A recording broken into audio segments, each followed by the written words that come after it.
স্বাগতম জনাইছোঁ সকলোকে মোৰ ইউটিউব চেনেলত। আজি আমি কি কৰিম, ক্লাছ 6 সেৱা ক্লাছ 6ৰ বিজ্ঞানৰ যেটো প্ৰথম ভাগ আছে সেই ভাগৰ চেপ্টাৰ 2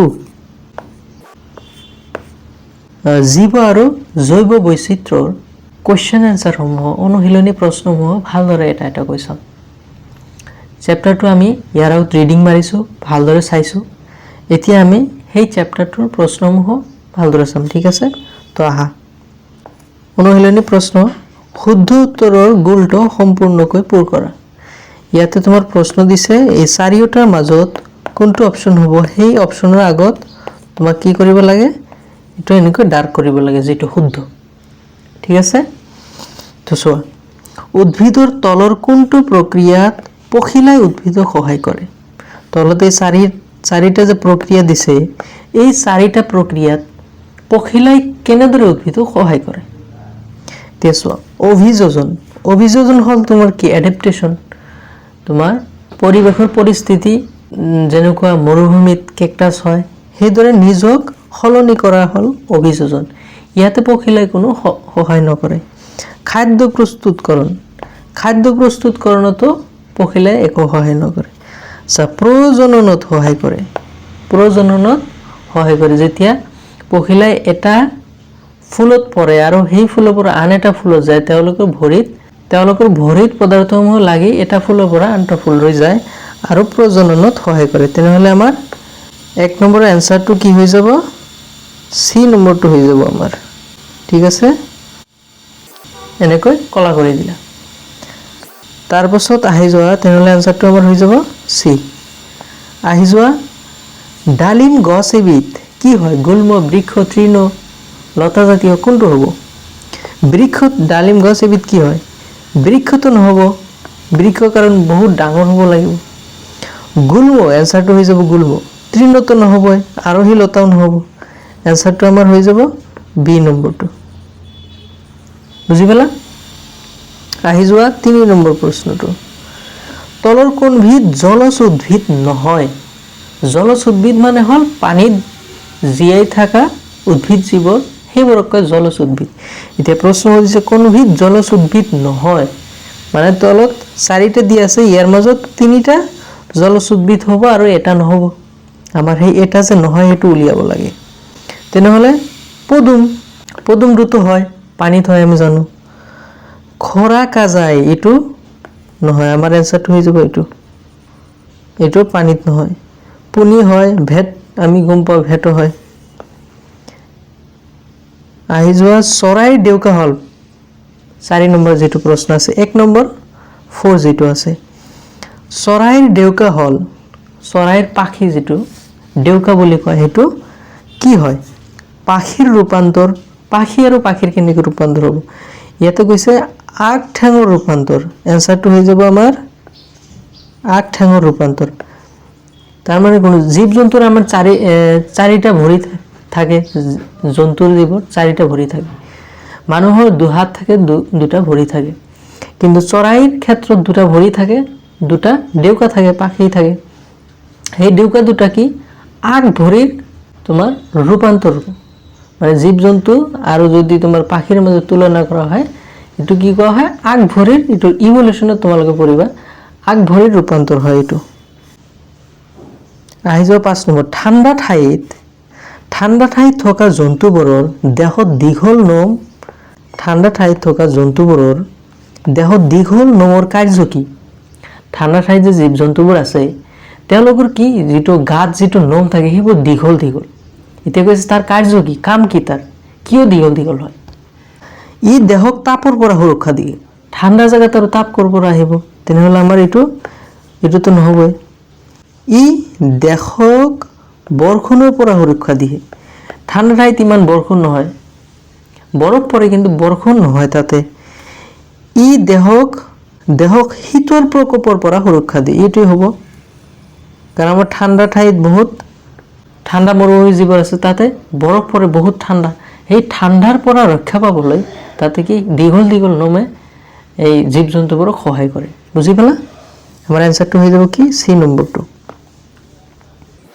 খালী ঠাই পূৰ কৰা। এতিয়া চোৱা, খালী ঠাই পূৰ কৰা। বীজপত্ৰ ডেছৰ ভিতৰত থাকে।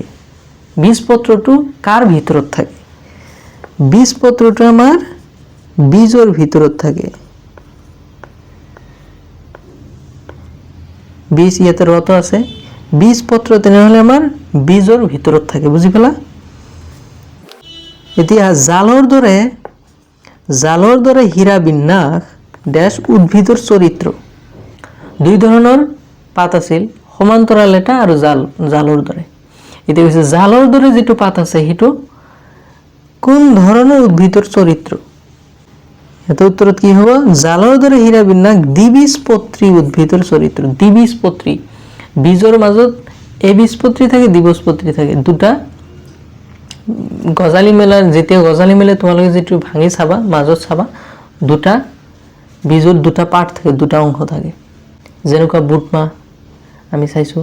আৰু এবীজপত্ৰ যেনেকুৱা মাকৈ, মেজ, তাতে এবীজপত্ৰী হয়। আৰু যিটো জালৰ দৰে হীৰা বিন্যাস সেইটো কিহৰ হয়? দ্বিবীজপত্ৰীৰ হয়।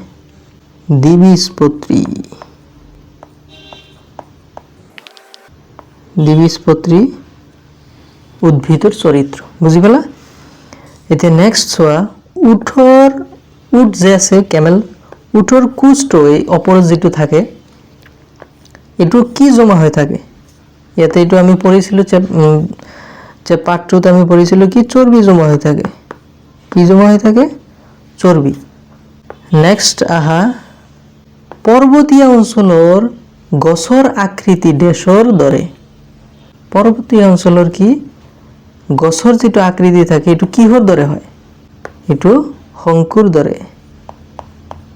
শংকুৰ দৰেটো কেনেকুৱা? এই খ্ৰীষ্টমাছ ট্ৰি বুলি যিটো কওঁ আমি, এনেকুৱা ধৰণৰ। যাতে ইয়াতে যদি মানে তোমাৰ বৰফ পৰে সেইটো লাহে লাহে তল পিনে যাতে যাই থাকে, গছত যাতে জমা নহয়, পৰি যাতে সেইটো সৰি পৰে লাহে লাহে। এইবোৰ এডাপ্টেশ্যন, লাহে লাহে পৰিৱেশৰ লগত খাপ খাই এইবোৰ এই ধৰণৰ হৈ যায়। তাৰপাছত আহা, ফোফলা হাড় ডেছৰ এক চৰিত্ৰ। কোন ধৰণৰ প্ৰাণীৰ এইটো চৰিত্ৰ? ফোফলা হাড় মানে খঙাল হাড়, হাড়ৰ মাজত খালী, বুজি পালা, পাতল। এটা আমি পঢ়িছোঁ কি চৰাই সফলা হোৱাৰ কাৰণে তেওঁলোকে উৰাত তেওঁলোকৰ সহজ হয়, সহজে উৰিব পাৰে। তেনে চৰাই আছে, চৰাইৰ এক চৰিত্ৰ। বুজি পালা এইটো? আহা, এইটো চৰাইৰ দিয়া আছে। তাৰপাছত চমু উত্তৰ লিখা। চমু উত্তৰ লিখা কি কৈছে? আৱাসস্থল কাক বোলে? আৱাসস্থল আমি পঢ়িছোঁ পাঠটোত। ইয়াতে চোৱা, যি ঠাইত জীৱ জন্তু আৰু উদ্ভিদ জীয়াই থাকে তাকে আৱাসস্থল বোলে। জীৱ জন্তু আৰু উদ্ভিদ য'ত থাকে সেইটোৱে আৱাসস্থল। একেবাৰে সহজ উত্তৰ। তাৰপাছত জৈৱ বৈচিত্ৰ্য মানে কি বুজা? জৈৱ বৈচিত্ৰ্য বুলিলে তুমি কি বুজা? জৈৱ বৈচিত্ৰ্য শব্দটো জীৱ আৰু বিচিত্ৰৰ সংমিশ্ৰণ, মানে জীৱ আৰু বিচিত্ৰ মিলি এইটো কি শব্দ হৈছে? জৈৱ বৈচিত্ৰ্য। এই পৃথিৱীৰ বিভিন্ন প্ৰকাৰৰ জীৱ প্ৰজাতি, উদ্ভিদ, অনুজীৱ আৰু পৰিস্থিতি তন্ত্ৰৰ বৈচিত্ৰ্যক প্ৰতিফলিত কৰে। কিহৰ? জীৱ প্ৰজাতি, উদ্ভিদ, অনুজীৱ আৰু পৰিস্থিতি তন্ত্ৰৰ বৈচিত্ৰ্য, ভেৰিয়েশ্যন, ডিফাৰেণ্ট যিটো, সেইবোৰ প্ৰতিফলিত কৰে। কোনো ঠাইত জীৱ প্ৰজাতিৰ পৰিমাণ আৰু প্ৰকাৰৰ ভিন্নতাকেই জৈৱ বৈচিত্ৰ্য বুজায়।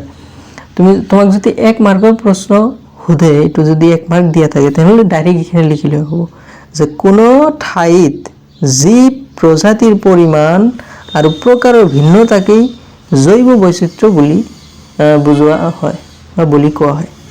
বুজি পালা? এইবোৰ বেছিভাগ 2-3 মাৰ্ক 5 মাৰ্কৰ তোমালোকৰ প্ৰশ্ন আহিব, সেইকাৰণে এইবোৰ অলপ দীঘল।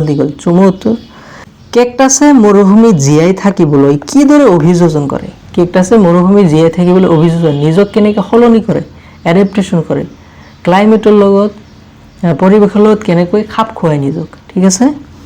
সাধাৰণতে মৰুভূমিৰ উদ্ভিদৰ পাত নাথাকে, আমি এইটো গম পাওঁ। পাত সাধাৰণতে নাথাকে। পাত থাকিলে তেওঁলোকে পানী বেছি লাগিব আৰু পাত থাকিলে তেওঁলোকে সেইটো কি হয় ঘনীভৱন হৈ যায়, ট্ৰান্সপিৰেশ্যন হৈ যায়, ভাপ ফৰ্মত পানীটো ওলাই যায়। তাতেতো পানীৰ বহুত অভাৱ, তাতে পানীৰ থাকিলেও সৰু কাঁইটৰ ৰূপত থাকে, যদিও থাকে একেবাৰে সৰু কাঁইটৰ দৰে। এই ব্যৱস্থাই প্ৰচ্ছেদনৰ জৰিয়তে পানী ক্ষয় ৰোধ কৰে, আৰু এইটো প্ৰক্ৰিয়া তেওঁলোকে কি পানীটো যাতে ক্ষয় নহয় সেইটো সহায় কৰে। কেকটাছৰ ক্ষেত্ৰত দেখা পাত সদৃশ অংশবোৰ আচলতে কাণ্ডৰ পৰিৱৰ্তিত ৰূপ। এইটো কাণ্ডৰ ষ্টেমৰ এটা পাৰ্ট হয়, আচলতে পাত নহয়। পাতৰ দৰে যদিও দেখে, সালোকসংশ্লেষণ ফটোচিনথেসিস যদিও কৰে, এইবোৰ পাত নহয়। এই কাণ্ডই সালোকসংশ্লেষণ কৰে আৰু মোমজাতীয় ডাঠ আৱৰণেৰে আবৃত্তি হৈ পানী সংৰক্ষিত সহায় কৰে। সালোকসংশ্লেষণ কৰে মানে খাদ্য ক'ৰ পৰা বনায়, সূৰ্যৰ পোহৰৰ পৰা খাদ্য বনায়। আৰু মোমজাতীয় ডাঠ আৱৰণেৰে আবৃত্তি হৈ, সেই যে তোমাৰ পাতৰ দৰে আকৃতি, তাৰ মোমজাতীয় এবিধ পদাৰ্থ থাকে যাতে পানীটো বাহিৰলৈ ওলাই যাব নোৱাৰে। সেইটো কি কৰে পানী সংৰক্ষণত সহায় কৰে, পানীটো সংৰক্ষণ কৰাত সহায় কৰে যাতে ভাপ হৈ যাব, ওলাই যাব নোৱাৰে। কেকটাছৰ শিপা মাটিৰ বহু গভীৰ অংশলৈ সোমাই পানী শোষণ কৰে, আৰু পানী যে তেওঁলোকে গছত আনে সেইটো বহুত ফিট তলত যায়। যিটো শিপা আছে কেকটাছৰ, সেই শিপাটো বহুত তললৈ যায়। কিহৰ কাৰণে? পানীৰ খুজিবলৈ বহুত তললৈ যায়, যি মৰুভূমিৰ কঠিন পৰিৱেশত থাকে বোৱাৰ বাবে অত্যন্ত প্ৰয়োজন। আৰু এইবোৰ কিহৰ বাবে অত্যন্ত প্ৰয়োজন?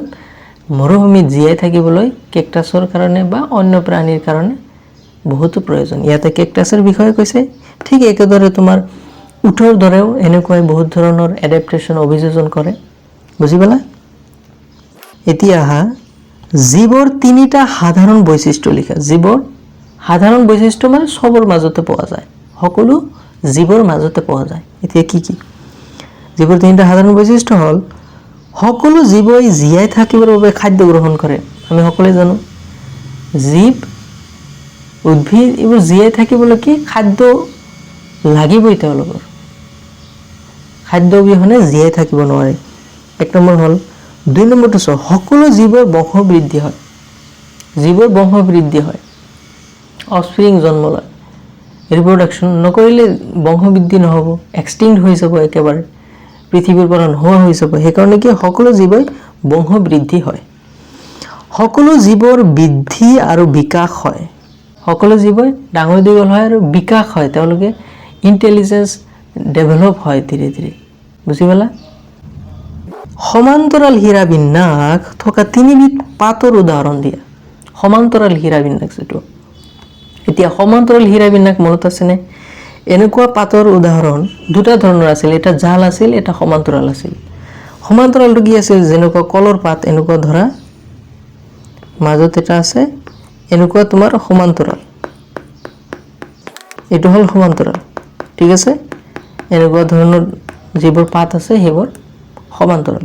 তিনিটা এক্সাম্পল দিছে কি কি? ধান, ঘেঁহু আৰু মাকৈ, তিনিটা এক্সাম্পল দিছে, ধান, ঘেঁহু, মাকৈ। এইবোৰৰ শিপাবোৰো তোমাৰ কি হয়? গুচ্ছমূল হয়, এনেকুৱা এঠাইৰ পৰা চব ওলায়। ঠিক আছে, এনেকুৱা ওলায় এঠাইৰ পৰাই। যিটো গছৰ পাতটো সমান্তৰাল হয়, তাৰ যিটো শিপা থাকে সেইটো কি হয়? গুচ্ছমূল বুলি কয়, মানে এঠাইৰ পৰা ওলায়, ইয়াতে মূল শিপা নাথাকে। বুজি পালা? এতিয়া জৈৱ বৈচিত্ৰ্যৰ গুৰুত্ব, এই জৈৱ বৈচিত্ৰ্য যে আমি চেপ্টাৰটো পঢ়িলোঁ, ইয়াৰ গুৰুত্ব কি? জৈৱ বৈচিত্ৰ্য মানে হৈছে উদ্ভিদ, জন্তু, চৰাই, পোক পতংগ আদি সকলো জীৱৰ বৈচিত্ৰ্য। জৈৱ বৈচিত্ৰ্য সকলো ধৰণৰ জীৱ জন্তু, প্ৰাণী, কীট পতংগ, চৰাই চিৰিকটি সকলোৰে কি বৈশিষ্ট্য, ডেছক্ৰিপশ্যন, সকলোবোৰ ইয়াতে পঢ়া হয়। এইবোৰ পৰস্পৰৰ সৈতে সম্পৰ্ক ৰাখে। এইবোৰ কি এটা আনটোৰ ওপৰত ডিপেণ্ড হৈ থাকে, এটা আনটোৰ ওপৰত ভাৰসাম্য হৈ থাকে। যেনে চৰাই পোক পতংগ খায়, চৰাই পোক পতংগ খায়, আমি জানো শস্যক ৰক্ষা কৰে, পোক পতংগ খাই শস্যক ৰক্ষা কৰে। কেনেকৈ? বহুতো কীট পতংগ আছে যিবোৰ খেতিয়কৰ খেতি নষ্ট কৰি দিয়ে। ঠিক আছে, সেইবোৰ খাই চৰাই, তেনেহ'লে খেতি বাতি ৰক্ষা কৰে, শস্যক ৰক্ষা কৰে। পখিলাই ফুলৰ পৰা মৌ খায়, আৰু ইয়াৰ ফলত পখিলাই ফুলৰ পৰা মৌ খায়, ইয়াৰ ফলত কি হয়? উদ্ভিদৰ বংশবৃদ্ধিত সহায় কৰে। কেনেকে? উদ্ভিদে প্ৰাণীক খাদ্য আৰু অক্সিজেন দিয়ে, বংশবৃদ্ধি কৰে। এইটোতো আমি পঢ়িছোঁ, এটা ফুলৰ পৰা আনটো ফুলত যাওঁতে যেনেকৈ উদ্ভিদ প্ৰাণীক খাদ্য আৰু অক্সিজেন দিয়ে, এইটো আমি জানো। প্ৰাণীয়ে উদ্ভিদক আকৌ কি কাৰ্বন ডাই অক্সাইড গেছ এৰি দিয়ে। এনেদৰে পৰিৱেশৰ ভাৰসাম্যতা বজাই ৰাখে, বেলেঞ্চিং কৰি ৰাখে। এটাই আনটোৰ ওপৰত ডিপেণ্ড আছে, এটা আনটোক সহায় কৰে। সেয়ে জৈৱ বৈচিত্ৰ্যৰ সংৰক্ষণ কৰি ৰখাটো অতি প্ৰয়োজনীয়। আৰু এইবোৰ কাৰণে কি জৈৱ বৈচিত্ৰ্য সংৰক্ষণ কৰা অতি প্ৰয়োজনীয়। কাৰণ এটা যদি তোমাৰ নষ্ট হৈ যায়, এক্সটিংক্ট হৈ যায়, তেনেহ'লে আনটো প্ৰভাৱ পৰি যাব। বুজি পালা? এতিয়া চৰাই জৈৱ বৈচিত্ৰ্যৰ এক প্ৰয়োজনীয় অংশ ব্যাখ্যা কৰা। চৰাইটো যে এটা জৈৱ বৈচিত্ৰ্যৰ এটা ইম্পৰ্টেণ্ট প্ৰয়োজনীয় অংশ, এইটো ব্যাখ্যা কৰিব দিছে। এতিয়া চোৱা, চৰাইবোৰ পৰ্যাবৰণৰ আৰু জৈৱ বৈচিত্ৰ্যৰ বাবে অতি গুৰুত্বপূৰ্ণ। চৰাইবোৰ পথাৰত পোক পতংগ খাই কৃষকৰ সহায় কৰে, আমি জাষ্ট চালোঁ, আৰু শস্য ৰক্ষা কৰে। চৰাই ফুলৰ পৰা মধু খোৱাৰ সময়ত পৰাগ সঞ্চালন কৰে। পৰাগ সঞ্চালন কৰে কেতিয়া? যেতিয়া মধু এটা ফুলৰ পৰা আনটো ফুললৈ যায়, যাৰ ফলত উদ্ভিদৰ বংশবৃদ্ধি হয়। কিহৰ কাৰণে? পৰাগ সঞ্চালন, এটা ঠাইৰ পৰা আনটো ঠাইত লোৱাৰ কাৰণে। ইয়াৰ উপৰি চৰাইবোৰ ফল খায়। চৰাইবোৰে ফল খায় আৰু গুটিসমূহ মাটিত ছটিয়াই দিয়ে। এটা চৰাই এটা গছৰ পৰা খাই বহুত দূৰলৈ এইটো খাওঁতে বীজবোৰ পেলাই থৈ যায়, আৰু যাৰ ফলত নতুন গছৰ পুলি হয়, আৰু নতুন গছৰ পুলি এঠাইৰ পৰা আন ঠাইলৈ এনেকৈ পৰি যায়। গছত বাঁহ সাজি থাকি চৰাইয়ে পোক পতংগৰ সংখ্যা নিয়ন্ত্ৰণ কৰে। গছত বাঁহ সাজি, সেই গছত যে বহুত ধৰণৰ কীট পতংগ থাকে, সেইবোৰ খাই থাকে আৰু তেওঁলোক মেইনটেইন কৰি থাকে যাতে বহুত কীট পতংগ নহয়। এইদৰে চৰাইয়ে পৰিৱেশৰ ভাৰসাম্য, বেলেঞ্চিংটো বজাই ৰাখে। সেইবাবে চৰাইবোৰ জৈৱ বৈচিত্ৰ্যৰ এক প্ৰয়োজনীয় অংশ। আৰু এইবোৰ কাৰণেই কি চৰাই হ'ল এটা পৰিৱেশৰ বহুতো প্ৰয়োজনীয় এটা অংশ। এতিয়া শুদ্ধ নে অশুদ্ধ? 4 নম্বৰ প্ৰশ্ন, শুদ্ধ নে অশুদ্ধ? দি আছোঁ, সকলোবোৰ পতংগই আমাৰ বাবে অপকাৰী। যিমান ধৰণৰ কীট পতংগ আছে, এই সকলোবোৰ কি অপকাৰী, ক্ষতিকৰ, হয়নে বাৰু? নহয়। সকলোবোৰ এনেকুৱা কোনো নাই যে সকলোবোৰ বস্তুৱে আমাৰ কাৰণে ক্ষতিকৰ। বহুতো কীট পতংগ আছে যিবোৰ সহায় কৰে, আৰু বহুতো কীট পতংগ আছে আমাৰ ক্ষতি কৰে। কিন্তু ইয়াতে জেনেৰেল যিটো ষ্টেটমেণ্ট দিছে যে সকলোবোৰ পতংগই আমাৰ বাবে অপকাৰী, এইটো অশুদ্ধ হৈ যাব, ভুল হৈ যাব এইটো। ঠিক আছে, সকলোবোৰ নহ'ব। চৰাইয়ে অৰণ্য বিস্তাৰণত সহায় কৰে। চৰাইয়ে হাবি বননি এইবোৰ কি বিস্তাৰণ কৰাত সহায় কৰে। কেনেকৈ কৰে? শুদ্ধ হ'ব এইটো। যেতিয়া তেওঁলোকে কোনো এটা ফল খায়, সেই বীজবোৰ তাৰ পৰা বহুত ঠাইলৈ পেলাই দিয়ে আৰু তাতে গছ গছনি হয়। সেইদৰে তোমাৰ অৰণ্যটো বজাই থাকে। তাৰপাছত আহি যোৱা, পৰিৱেশৰ সকলো জীৱৰ মাজত কোনো ধৰণৰ পৰস্পৰ সম্পৰ্ক নাই। কৈ আছে পৰিৱেশৰ মাজত যিমান ধৰণৰ জীৱ জন্তু আছে, এটা আনটোৰ মাজত কোনো কি নাই? সম্পৰ্ক নাই, পৰস্পৰ সম্পৰ্ক নাই। এনেকুৱাতো নহয়। সম্পৰ্ক থকাত সেইটোৱেতো আমি পঢ়ি আছোঁ, জীৱ জন্তুৰ জীৱ আৰু জৈৱ বৈশিষ্ট্য। ইয়াতে এটা আনটোৰ লগত খাপ খাই থাকে। ঠিক আছে, তেনে সম্পৰ্ক নাই গ'লে এইটো কি হৈ যাব? অশুদ্ধ হৈ যাব। তাৰপাছত আহি যোৱা, জৈৱ বৈচিত্ৰ্যৰ অৱক্ষয়ে পৰিৱেশত প্ৰভাৱ পেলায়। জৈৱ বৈচিত্ৰ্যৰ অৱক্ষয়ে পৰিৱেশত প্ৰভাৱ পেলায়। যদি ইয়াত কোনো ধৰণৰ ক্ষতি হয়, এইটো আমাৰ পৰিৱেশতো প্ৰভাৱটো পৰি যাব। যিকোনো এটা অংশ, যিকোনো চৰাই বা কোনো এটা এক জাতিৰ কোনো প্ৰাণীৰ যদি কোনো ক্ষতি হয়, আমাৰ পুৰা চাইকেল যিটো আছে, চক্ৰটোৱে আমাৰ বেয়া হৈ যাব। ঠিক আছে, অতিপাত ঠাণ্ডা, আৰু শেষৰটো চোৱা, অতিপাত ঠাণ্ডা ঠাইত কোনো জীৱই জীয়াই থাকিব নোৱাৰে। কি কৈ আছে? য'ত বহুত ঠাণ্ডা, তাতে কোনো ধৰণৰ জীৱ জন্তু জীয়াই থাকিব নোৱাৰে। কিন্তু একেবাৰে এইটো সঁচা নহয়। হয়, তাতে কম জীৱ জন্তু জীয়াই থাকিব পাৰে, কিন্তু এনেকুৱা নহয় যে তাতে কোনো জীৱ জন্তুৱে নাই। ঠিক আছে, সেইকাৰণে এইটো আমাৰ ষ্টেটমেণ্ট ৰং হৈ যাব, ভুল হৈ যাব। বুজি পালা? এয়াই আছিল আজি। তোমালোকে যদি কোনো ধৰণৰ ডাউট থাকে, তোমালোকে প্ৰশ্ন কৰি সুধিবা। আৰু বেলেগ কোনো চেপ্টাৰৰ কুৱেশ্যন এনচাৰ্ছ লাগিলে কমেণ্ট কৰি জনাবা যে ছাৰ এইটো কুৱেশ্যনৰ এইটো চেপ্টাৰৰ কুৱেশ্যন এনচাৰ্ছবোৰ লাগে ঠিক আছে তো আজিৰ কাৰণে ইমানেই ধন্যবাদ তোমালোকে ধৈৰ্য সহকাৰে চালা